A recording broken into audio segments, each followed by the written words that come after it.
Hi guys, Tom Morrison here, and today Jenny and I want to take you through why the single leg glute bridge is such an effective assessment tool, not just an exercise. So what we want to see whenever you go into a double leg glute bridge is that you have a nice flat hip position at the top without overextending your lumbar spine. So if Jenny rounds too much, we don't want that. The ribs should be tucked down a little bit. It shouldn't feel comfortable to be holding this position. You should feel like you're working.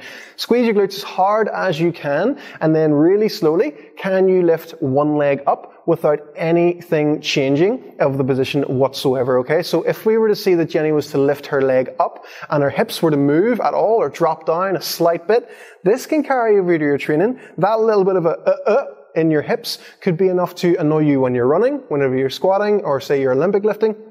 This can carry over to your hips just not being on the same page as the core and you losing your tension whenever you are actually training. So you want to make sure you can do this really well. Like you can just march the hips all day long before you would actually start to go into the reps of the glute bridge. So check that first of all. The other thing to think about is keeping the constant glute squeeze on the whole time. So whenever Jenny lifts her leg up, she keeps squeezing the glute that is of the foot that's on the ground, and then she is going to start to go through her reps from there, trying to maintain the squeeze the whole time. So you're looking to think about getting a mind-muscle connection with your glute when you're doing this exercise. You're not just looking to lift your hips up. So if Jenny now, she's squeezing the glute as hard as she can, I can tell she's having to work in this position, but we do see the subtle difference if she just starts to lift her hips up and not really put any tension into it. Not even if she doesn't speed up, it looks almost exactly the same, but Jenny would be able to tell you that it doesn't feel the same at all. So you want to make sure that you're getting good tension into your glutes whenever you're doing this exercise. And I much prefer personally to start from the top, get that really, really good squeeze first, and then really slowly come down and try and just